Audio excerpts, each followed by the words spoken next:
What is going on, everybody? I just wrapped up another wonderful charter. I actually caught my PB Spanish. I don't fish for Spanish a whole lot, so it's not saying too much, but man, that was a ton of fun. Quite the variety of catches today. Had an absolute blast. Anyway, I want to talk about something that is a growing topic in the kayak community, and I figured who better to talk about it than me, because my other channel, I build tiny boats, fish off tiny boats. They're all electric. They're all powered off of marine batteries, and I've done 50 amp hour lead acid, 100 amp hour lead acid, 50 amp hour lithium, 100 amp hour lithium, the Bluetooth, all price ranges, all different models, all the way down to 10 amp hours, folks. And now let's talk about what the best option for your kayak battery is. And I will actually show you. Now, this is not a sponsored video. Disclaimer, they did sponsor my other much bigger channel. However, I'm not getting paid to say this because I genuinely think I found my favorite new battery. First of all, let's talk about lithium versus lead acid. Lithium versus lead acid. Actually, you know what? Let's talk about lead acid first.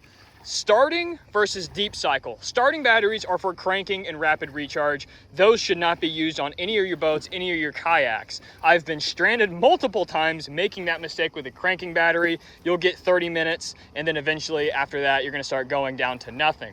Now let's move on to lead acid deep cycle. This is meant to be constantly drained and recharged. However, with the with the lead acid technology, it's heavier, and you can only use 50% battery. If you actually go below 50% and you start going into 51, 52, 60 amp hour, you're going to harm the battery. You're going to shorten its battery life by using all 100 amp hours. So if you buy a 100 amp hour lead acid battery, you are actually paying for 100 amp hours, but you're only going to be able to use 40 to 50. And if you actually start using more than 50% of that battery, then it's going to slow you down. You're going to drop voltage pretty quickly, which means you're going to go slower and slower. And if you're trolling motor powered, you do not want to be going slower and slower. So automatically, lead acid, you can only use half of it, and they last not as long, and they're super, super heavy. Not ideal for a kayak.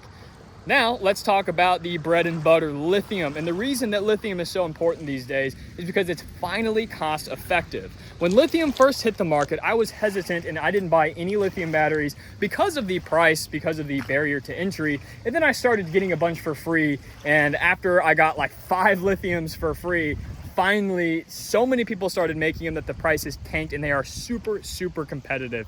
So there's all sorts of different brand names, but the number one that seems to be selling on Amazon is Lithium, and I've tried probably 10, 15 different brands. So let's talk about lithium here. Lithium is designed to be depleted to 100%, which means if you buy a 100 amp hour lithium battery, then that means you can use 100 amp hours of that lithium battery. So 100 amp hour lead acid, you can use 50%. 100 amp hour lithium, you can use 100%, which basically means you can go twice as long. And not only can you go twice as long, you will not lose any voltage until your last 5%. So up until you're at the very, very bitter end of that battery, you're actually not going to lose any power at all, which is very important. So you'll maintain your speed, you can maintain your graphs and all your other systems off of one battery.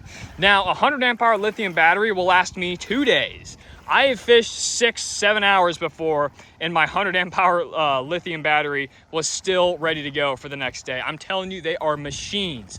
But let's talk about 50 amp hour. Yes, you're gonna have half the runtime, but it's still impressive. So you can get one tiny 50 amp hour lithium battery. It's only gonna weigh about 10 to 12 pounds. It is going to last just as long as the lead acid, and it's gonna be very similarly priced. I mean, think about it. You're going from a 50, 60 pound battery to a 10 pound battery for the same battery life, and you're not actually going to lose any voltage the more you use it. However, that is solid for a full day if you're not running full speed, or really a half day if you like to power fish, troll, all sorts of stuff like that. So I'm just going to recommend the 100 amp hour on my kayak. Now, if you have a DIY setup, you're probably going to want to do 50, because most kayaks aren't made to house big motors or big batteries in big battery boxes. So 50 amp hour might be your solution, especially if your kayak is able to be paddled or pedaled relatively quickly. Now, my particular kayak, I've got all sorts of videos on these kayaks, but the main event here is this really fancy Autopilot trolling motor, and this is a 156-pound boat before the battery. So this is about 180 pounds loaded down. Listen, you're not going to want to paddle it. It can paddle, absolutely, if you need to. 100% it's a kayak, but you're not going to want to. So for me, I need 100 amp hours. Now let me show you exactly what I'm working with down here in that 100 amp hour range. Now I do have a live scope here that I'm not running my 100 amp hour off the live scope. That is actually going to be a separate 30 amp hour battery all wired into this box. But as you can see right here, I'll open up and show you what I got and go ahead and unplug it. I'm using a 100 amp hour lithium battery from Lithium, but here's the kicker. It's Bluetooth. This is the newest technology.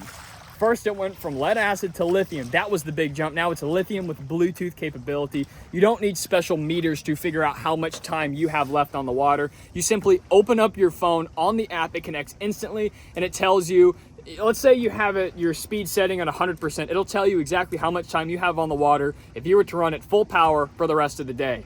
Then you lower the power, it adjusts the amount of time you have left on the water. It gives you all the vital information, how many amp hours you have left, the voltage coming in, out, especially it lets you know how much time is remaining on the charge. But most importantly, you know, we can fish all day, and you can open up your battery and it says 67% remaining. You're like, oh my gosh, I'm so glad I know that. So it's just a really, really game-changing feature to have. And again, that technology is hardly any more expensive than the rest. So, two options. They come in Bluetooth for the 50 amp hour as well. So if I had to recommend you anything, forget lead acid, throw your cranking batteries away if that's what you're planning on using.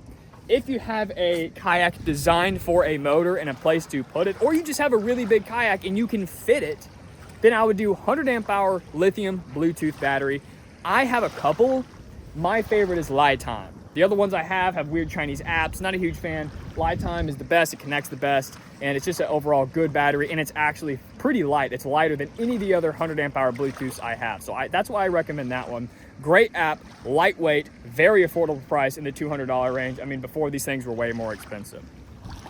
If you have a DIY trolling motor setup, get a 50 amp hour Bluetooth lithium battery. That would be the opinion I do. So if you're mounting it yourself, you're mounting your own transom, doing whatever people are starting to do these days to add their own trolling motors, I would go with a lighter battery, especially because your kayak, if it didn't come with a trolling motor, is designed to be pedaled or paddled. Therefore, if you need to use auxiliary power, your feet or arms, it's designed to do so. These are not so much designed to do so. In fact, I own 4 of these kayaks. I don't paddle them or pedal them. No, I don't paddle them. I don't paddle them at all ever because I have a 100 amp hour lithium battery with a powerful motor.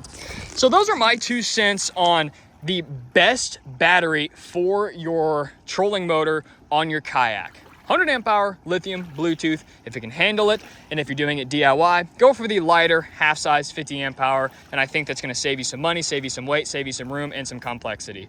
Anyway guys, that's my 2 cents. If you'd like to know all things kayak and kayak technology, mods, equipment, all sorts of stuff, I mean, we have a DIY live scope set up here, and we've got all sorts of other custom setups on the other ones. So thank you for hanging out with 316 Kayak Adventures. This has been a quick video talking about the best battery for your kayak.